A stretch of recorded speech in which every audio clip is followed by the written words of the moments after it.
ഇത് വിവരമില്ലാത്ത ക്രിസ്ത്യാനികൾക്ക് വേണ്ടിയിട്ടാണ്. ഓഹോ, വിവരമില്ലാത്ത ക്രിസ്ത്യാനികൾക്ക് വേണ്ടിയിട്ടാണ് അല്ലേ? നല്ലൊരിതാണത്. കാരണം വിവരമുള്ളവരോട് ഇമാതിരി പൊട്ടത്തരങ്ങളൊക്കെ എഴുന്നള്ളിച്ച് കഴിഞ്ഞാൽ അവർ ചിലപ്പം തിരിച്ച് ചോദ്യങ്ങൾ ചോദിക്കും, ഉത്തരം മുട്ടിക്കും, അപ്പം ബുദ്ധിമുട്ടാകും. അതുകൊണ്ട് സ്വാഭാവികമായും വിവരമില്ലാത്തവരോട് ഇങ്ങനെ തള്ളുന്നതാണ് സേഫ്. നല്ലൊരിതായിരുന്നു അത്. ഫ്രെഡിക്ക് ഏതായാലും ഫ്രീ ആയിട്ടൊരു ഉപദേശം തരാം. നമ്മളെ കേൾക്കുന്നവരെല്ലാവരും പൊട്ടന്മാരാണെന്ന് വിചാരിച്ചുകൊണ്ട് വർത്തമാനം പറയരുത്. വിവരമുള്ള പലരും ഇത് കേൾക്കുന്നുണ്ടാവും എന്നൊരു ബോധമുള്ളത് നല്ലതാണ്. ഇനി ഏതായാലും നമ്മുടെ ചരിത്രകാരന് വിവരമില്ലാത്ത ക്രിസ്ത്യാനികളോട് എന്താ പറയാനുള്ളത് നമുക്കൊന്ന് കേട്ടാലോ. ഇത് വിവരമില്ലാത്ത ക്രിസ്ത്യാനികൾക്ക് വേണ്ടിയിട്ടാണ്. ലോകത്തിലെ ആദ്യത്തെ സർട്ടിഫൈഡ് കമ്മി എന്ന് പറയുന്നത് ജീസസ് ക്രൈസ്റ്റ് ആണ്. അതെ, സത്യം. അതായത് അന്നത്തെ സംഘികൾ, അതായത് ഈ റോമാ ഭരണത്തിന് കീഴിൽ അവരുടെ മൂട് താങ്ങി നിന്ന തീവ്ര വലതുപക്ഷ കൺസർവേറ്റീവ് ജൂതന്മാർക്കെതിരെ പോരാടിയ ഒരാളാണ് ജീസസ് ക്രൈസ്റ്റ്. അല്ലാന്ന് പറയണ ഏതെങ്കിലും ഒരുത്തനുണ്ടെങ്കിൽ ബാ, ഞാൻ പറഞ്ഞുതരാം. ഉണ്ട്. അല്ല, യേശു ക്രിസ്തു കമ്മ്യൂണിസ്റ്റ് അല്ല എന്ന് ഞാൻ പറയും. ഞാൻ മാത്രമല്ല കേട്ടോ, രണ്ട് പേരും കൂടെ വന്നിട്ടുണ്ട്. ഫ്രെഡിയുടെ ഫ്രണ്ട്സാന്നാണ് പറഞ്ഞത്, ഫ്രാൻസിസ് മാർപ്പാപ്പയും ലിയോ മാർപ്പാപ്പയും. ഫ്രെഡി ഏതായാലും ഈ രണ്ട് മാർപ്പാപ്പമാരെ വളരെയേറെ കോട്ട് ചെയ്യുന്ന ആളായതുകൊണ്ടാണ് കേട്ടോ ഞാൻ ഇവരെ കൂട്ടിക്കൊണ്ട് വന്നേക്കുന്നത്. ലിയോ മാർപ്പാപ്പയ്ക്ക് ഇതിലെന്താ പറയാനുള്ളത് നമുക്ക് ആദ്യം ഒന്ന് കേൾക്കാം. Please be careful not to use political categories to speak about faith, to speak about the church. The church doesn't belong to any political party. Rather, she helps form your conscience. The church helps form your conscience so you can think and act with wisdom and love. ഇനി Francis മാർപ്പാപ്പയ്ക്ക് എന്താണ് പറയാനുള്ളത് കൂടി നമുക്കൊന്ന് കേൾക്കാം. I can only say that the communists have stolen our flag. The flag of the poor is Christian. Poverty is at the center of the gospel. The poor are at the center of the gospel. Let's take a look at Matthew 25, the protocol through which we will be finally judged. I was hungry, I was thirsty, I have been imprisoned, I was sick, naked. Let's take a look at the Beatitudes, another flag. Communists say that all this is communism. Sure, 20 centuries later. So, when they speak, one can say to them, but then you are Christian. 20 നൂറ്റാണ്ടുകൾക്ക് ഇപ്പുറം വന്നു നിന്നിട്ട് ഇതെല്ലാം communism ആണെന്ന് പറയണമെങ്കിൽ minimum ഉളുപ്പ് വേണമെന്നാണ് Francis മാർപ്പാപ്പ പച്ചയ്ക്ക് പറഞ്ഞിരിക്കുന്നത്. 2014 ഇൽ മെസഞ്ചറോ എന്ന പത്രത്തിന് നൽകിയ അഭിമുഖത്തിലാണ് ഫ്രാൻസിസ് മാർപ്പാപ്പ ഇത് പറയുന്നത്. Pope says communist are closet Christians, അതായത് കമ്മ്യൂണിസ്റ്റുകൾ രഹസ്യ ക്രിസ്ത്യാനികളാണ് എന്ന തലക്കെട്ടോടുകൂടി റോയിറ്റേഴ്സ് ഇത് റിപ്പോർട്ട് ചെയ്തിട്ടുമുണ്ട്. ഫ്രെഡി പറഞ്ഞതൊക്കെ തെറ്റാണെന്ന് തെളിയിക്കാനായിട്ട് ഇത് തന്നെ ധാരാളം മതി. എന്നാലും നമുക്ക് കുറച്ച് ചലഞ്ചസ്, 1-2 ചലഞ്ചസ് അങ്ങോട്ടേക്ക് കൊടുത്താലോ. ഫ്രെഡി നമ്മളെ വെല്ലുവിളിച്ചതാണല്ലോ, ആ വെല്ലുവിളി നമ്മൾ ഏറ്റെടുക്കുകയും ചെയ്തു.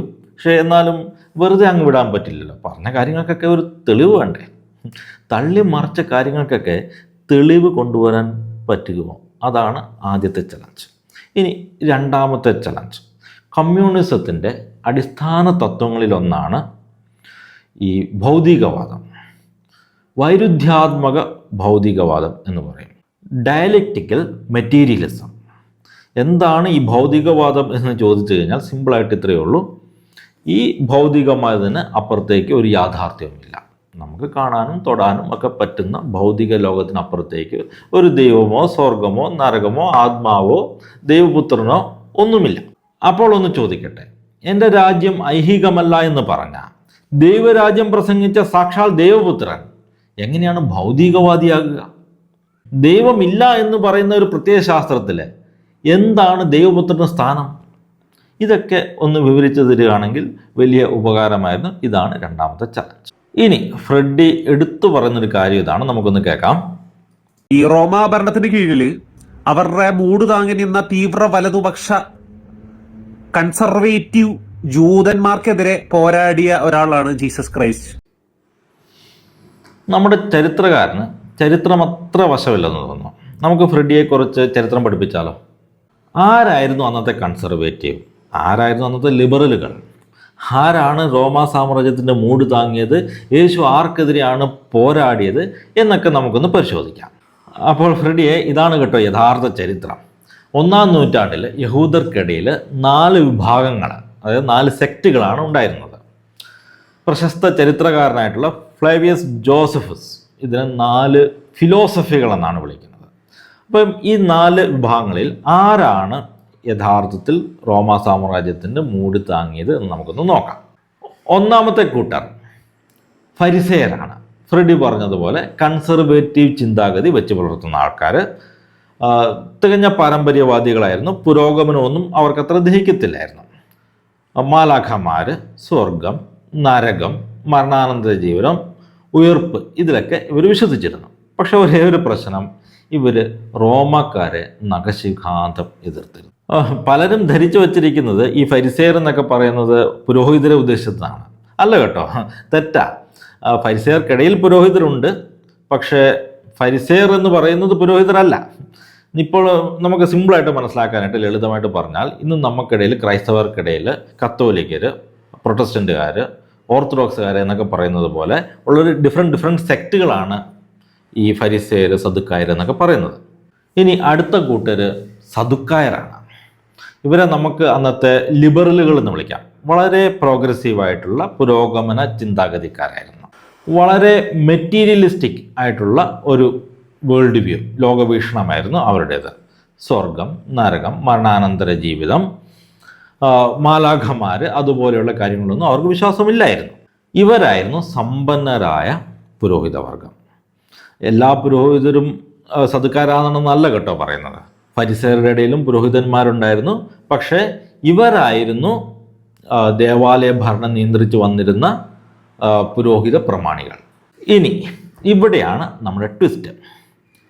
കൺസർവേറ്റീവായിട്ടുള്ള ഫരിസേയർ റോമൻ ഭരണത്തെ എതിർത്തെങ്കിൽ ലിബറലുകളായിട്ടുള്ള സദുക്കായർ റോമുമായിട്ട് സഹകരിച്ചാണ് മുന്നോട്ട് പോയിട്ടുള്ളത്. കാരണം മറ്റൊന്നുമല്ല, തങ്ങളുടെ അധികാരവും സമ്പത്തും എല്ലാം നഷ്ടപ്പെടാതിരിക്കാനായിട്ട് റോമുമായി പരമാവധി സഹകരിച്ച് മുന്നോട്ട് പോകുക എന്ന ഒരു അടവ് നയമാണ് ഇവർ സ്വീകരിക്കുന്നത്. ചുരുക്കത്തിൽ ഫ്രെഡി പറഞ്ഞതുപോലെ റോമാക്കാരുടെ മൂടുതാങ്ങികളായി ആരെങ്കിലും ഉണ്ടെങ്കിൽ അത് ഈ കൂട്ടരുകളാണ്, ലിബറലുകളാണ്, സദുക്കായരാണ്. ഇനി 3-ാമത്തെ കൂട്ടരാണ് സീലോത്തുകൾ. ഇവരെ നമുക്ക് വിപ്ലവകാരികൾ എന്ന് വിളിക്കാം. സായുധ വിപ്ലവത്തിൽ വിശ്വസിച്ചിരുന്ന ആൾക്കാരാണ്. വിശ്വാസപരമായിട്ട് ഇവർ ഫരിസേയരെ പോലെ തന്നെയാണ്. ഒരൊറ്റ വ്യത്യാസമേ ഉള്ളൂ, സായുധ വിപ്ലവത്തിൽ ഇവർ വിശ്വസിച്ചിരുന്നു. റോമായ്ക്കെതിരെ വാളെടുത്ത് യുദ്ധത്തിന് ഇറങ്ങി പുറപ്പെട്ടവരാണ്. വാളെടുക്കുന്നവൻ വാളാലെ എന്ന് പറഞ്ഞ ക്രിസ്തു ഏതായാലും ഈ ഗണത്തിൽ പെടില്ല എന്ന് സാമാന്യ ബുദ്ധിയുള്ള ആർക്കും മനസ്സിലാവും. ഇനി ഫ്രെഡിയുടെ ലോജിക്ക് വെച്ച് നോക്കിയാൽ ഇവരും ഈ തീവ്ര വലതുപക്ഷ കൺസർവേറ്റീവ് വിഭാഗത്തിലാണ് കേട്ടപ്പെടുക. ഇനി 4-മതൊരു കൂട്ടരാണ് എസ്സീനുകൾ. ഇവർ വളരെ സ്വാത്വികന്മാരായിട്ടുള്ള ആൾക്കാരാണ്. പൊതുസമൂഹത്തിൽ നിന്നൊക്കെ അകന്ന്, പ്രത്യേകിച്ച് ജെറുസലേം ദേവാലയത്തിൽ നിന്ന് അകന്ന്, കല്യാണം കഴിക്കാതെ മരുഭൂമിയിൽ പ്രത്യേക സമൂഹങ്ങളായിട്ട് ജീവിച്ചിരുന്നവരാണ്. ഇവർ വിശ്വസിച്ചിരുന്നത് ജെറുസലേം ദേവാലയം അശുദ്ധമാണ്, അത് എത്രയും പെട്ടെന്ന് നശിപ്പിക്കപ്പെടുമെന്നൊക്കെയാണ്. അപ്പം അവർ വിശ്വസിച്ച പോലെ നടന്നുള്ള വേറെ കാര്യം. ഇപ്പോൾ ഈ ജോൺ ദ ബാപ്റ്റിസ്റ്റ്, സ്നാപക യോഹന്നാൻ ഒരു എസ്സീൻ വിഭാഗത്തിൽപ്പെടുന്ന ആളാണെന്ന് ചിലരൊക്കെ പറയാറുണ്ട്. അതെന്തുമാത്രം സത്യമുണ്ടെന്ന് പറയാൻ പറ്റില്ല. എന്നാലും അദ്ദേഹത്തിൻ്റെ ഒട്ടകരോമം കൊണ്ടുള്ള വസ്ത്രരീതി, ഭക്ഷണ രീതി, മരുഭൂമിയിലെ താമസം, ഇതൊക്കെ എസ്സീനുകളുടെ ജീവിത രീതിയുമായിട്ട് ഏകദേശം ചേർന്ന് പോകുന്നതാണ്. ഇനി നമുക്ക് നമ്മുടെ ചരിത്രകാരൻ പറയുന്നത് ഒന്നുകൂടെ ഒന്ന് കേൾക്കാം. ഈ റോമാ ഭരണത്തിന് കീഴിൽ അവരുടെ മൂട് താങ്ങി നിന്ന തീവ്ര വലതുപക്ഷ കൺസർവേറ്റീവ് ജൂതന്മാർക്കെതിരെ പോരാടിയ ഒരാളാണ് ജീസസ് ക്രൈസ്റ്റ്. അപ്പോൾ എല്ലാവർക്കും മനസ്സിലായി കാണുമല്ലോ. ഫ്രെഡി പറയുന്നത് പോലെ ഇങ്ങനെയൊരു ഗ്രൂപ്പ് ചരിത്രത്തിൽ എവിടെയില്ല. യഥാർത്ഥ കൺസർവേറ്റീവുകളായിട്ടുള്ള ഫരിസേയരാകട്ടെ റോമിനെ എതിർക്കുകയാണ് ചെയ്തത്. അവരുടെ അതേ ചിന്താഗതികൾ വെച്ച് പുലർത്തിയിരുന്ന സീലോത്തുകളും റോമിനെതിരെ സായുധ വിപ്ലവം തന്നെ നടത്തിയവരാണ്. എന്നാൽ റോമിനെ അനുകൂലിച്ച സദുക്കായരാകട്ടെ അവർ കൺസർവേറ്റീവ് അല്ല, അവർ ലിബറൽ എന്ന ഗണത്തിൽപ്പെടുത്താവുന്ന ആൾക്കാരാണ്. അവരായിരുന്നു അന്നത്തെ ലിബറലുകൾ. അതങ്ങനെയാണ്, അത് ചരിത്രം അങ്ങനെയാണത്. അങ്ങനെ തന്നെയാണ് ചരിത്രം. യേശു ഏറ്റവും കൂടുതൽ തർക്കിച്ചിട്ടുള്ളത് വാഗ്വാദം നടത്തിയിട്ടുള്ളത് റോമിനെ എതിർത്ത ഫരിസേയരോടാണ്. അത് റോമിനെ എതിർത്തുകൊണ്ടോ അനുകൂലിച്ചതുകൊണ്ടോ ഒന്നും അല്ല കേട്ടോ.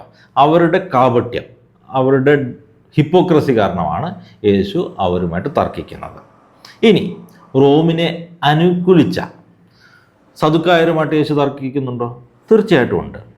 പക്ഷേ അതെന്തിനെക്കുറിച്ചാണെന്നറിയാമോ? റോമിനെ അനുകൂലിച്ചതുകൊണ്ടൊന്നുമല്ല, റോമിനോട് യുദ്ധം ചെയ്യണമോ വേണ്ടയോ എന്നുള്ള കാര്യത്തിലൊന്നും അല്ല തർക്കം നടന്നത്. മരിച്ചവരുടെ പുനരുദ്ധാനത്തെക്കുറിച്ചിട്ടാണ് സദുക്കായരുമായിട്ട് യേശു വാഗ്വാദത്തിൽ ഏർപ്പെടുന്നത്. കാരണം സദുക്കായർ ഭൗതികവാദികളായിരുന്നു. മരണാനന്തര ജീവിതത്തിൽ അവർ വിശ്വസിച്ചിരുന്നില്ല. ചുരുക്കി പറഞ്ഞാൽ ഇന്നത്തെ കമ്മ്യൂണിസ്റ്റുകാരെ പോലെ ഈ ലോക ജീവിതം മാത്രമേ ഉള്ളൂ എന്ന് കരുതിയവർ. അവരോടാണ് യേശു മരണാനന്തര ജീവിതത്തെക്കുറിച്ച്, പരലോകത്തെക്കുറിച്ച് തർക്കിക്കുന്നത്. ചുരുക്കത്തിൽ യേശു പോരാടിയത് നിങ്ങൾ ഈ പറയുന്നത് പോലെ റോമിനെ സഹായിച്ച സംഘികൾക്കെതിരെ ഒന്നുമല്ല. യേശു പോരാടിയത് ദൈവരാജ്യത്തിനെതിരെ നിന്ന ഭൗതികവാദികൾക്കും അതുപോലെ തന്നെ കപടഭക്തന്മാർക്കും എതിരായിട്ടാണ്. അല്പമെങ്കിലും ചരിത്രം പഠിച്ചിട്ട് പോരെ ഫ്രെഡി ഈ സർട്ടിഫിക്കറ്റ് വിതരണമൊക്കെ? അതങ്ങനെയാണ്, അത് ചരിത്രം അങ്ങനെയാണ്. അതെ, അങ്ങനെ തന്നെയാണ് ചരിത്രം. സീസറിനുള്ളത് സീസറിനും ദൈവത്തിനുള്ളത് ദൈവത്തിനും എന്ന് പഠിപ്പിച്ച യേശു ഒരിക്കലും റോമിനെതിരെ സായുധ വിപ്ലവം നടത്തിയ പോരാളി ആയിരുന്നില്ല. യേശു റോമിനെ അനുകൂലിച്ചിരുന്നില്ല എന്നത് ശരിയാണ്. പക്ഷേ അദ്ദേഹം റോമിനെതിരെ പോരാടിയിട്ടുമില്ല. കാരണം യേശുവിൻ്റെ രാജ്യം ഐഹികമായിരുന്നില്ല. പിന്നെ താനൊരു ദൈവവിശ്വാസിയാണ് എന്നാണ് ഫ്രെഡി അവകാശപ്പെടുന്നത്. അതിൽ ഒബ്ജക്ഷനൊന്നുമില്ല. വിശ്വസിക്കുന്നതും വിശ്വസിക്കാതിരിക്കുന്നതും ഒക്കെ പേഴ്സണലായിട്ടുള്ള കാര്യമാണ്. പക്ഷെ ഒരു സംശയം, ചെറിയൊരു സംശയം, കൗതുകം ലേശം കൂടുതലായതുകൊണ്ടാണ് കേട്ടോ. എങ്ങനെ സാധിക്കുന്നുണ്ടോ നിനക്കിതൊക്കെ? ഒരേ സമയം ഭൗതികവാദത്തിലും ദൈവത്തിലും വിശ്വസിക്കാൻ എങ്ങനെ പറ്റുന്നടാ? ഭൗതികവാദത്തിൽ അധിഷ്ഠിതമായ ഒരു പ്രത്യയശാസ്ത്രത്തിൽ വിശ്വസിക്കുന്നു എന്ന് പറയുകയും അതോടൊപ്പം തന്നെ ദൈവത്തിൽ വിശ്വസിക്കുന്നു എന്ന് പറയുകയും ഇതൊരു മാതിരി വല്ലാത്തരം വൈരുദ്ധ്യമല്ലേ? ഇത് വെറും ഭൗതികവാദമല്ലല്ലോ, വൈരുദ്ധ്യാത്മക ഭൗതികവാദമാണല്ലോ. അപ്പം വൈരുദ്ധ്യങ്ങളൊക്കെ ആവാം, അശോകന് ക്ഷീണമാവാം അല്ലേ? ഏതായാലും പറ്റുമെങ്കിൽ ഈ വൈരുദ്ധ്യാത്മക ഭൗതികവാദവും ദൈവവിശ്വാസവും തമ്മിൽ എങ്ങനെയാണ് ഒത്തുപോകുന്നത് എന്നൊന്ന് വിശദീകരിച്ചാൽ നല്ലതായിരുന്നു. ഇതാണ് മൂന്നാമത്തെ ചലഞ്ച്. ഫുൾ വീഡിയോ എൻ്റെ തിയോലോജിക് യൂട്യൂബ് ചാനലിൽ കാണാവുന്നതാണ്. ഇവിടെ നമ്മൾ ക്രൈസ്തവ വിശ്വാസങ്ങൾക്കെതിരെ ഉയരുന്ന ചോദ്യങ്ങൾക്ക് യുക്തിസഹമായി മറുപടി നൽകുന്നതിനോടൊപ്പം നുണക്കഥകളെ പൊളിച്ചെടുക്കുകയും ചെയ്യുന്നതാണ്. എൻ്റെ ഈ ദൗത്യത്തിൽ നിങ്ങൾക്കും പങ്കാളികളാകാം. അതിനായി വീഡിയോ ലൈക്ക് ചെയ്തും കമൻറ്റ് ചെയ്തും പരമാവധി ആളുകളിലേക്ക് ഷെയർ ചെയ്തും സപ്പോർട്ട് ചെയ്യുക. കൂടുതൽ ആക്റ്റീവായി എൻ്റെ ഒപ്പം ചേരാനും നിങ്ങളുടെ സംശയങ്ങൾ നേരിട്ട് ചോദിക്കാനും സ്ക്രീനിൽ കാണുന്ന നമ്പറിൽ വാട്സാപ്പ് ചെയ്യാവുന്നതാണ്.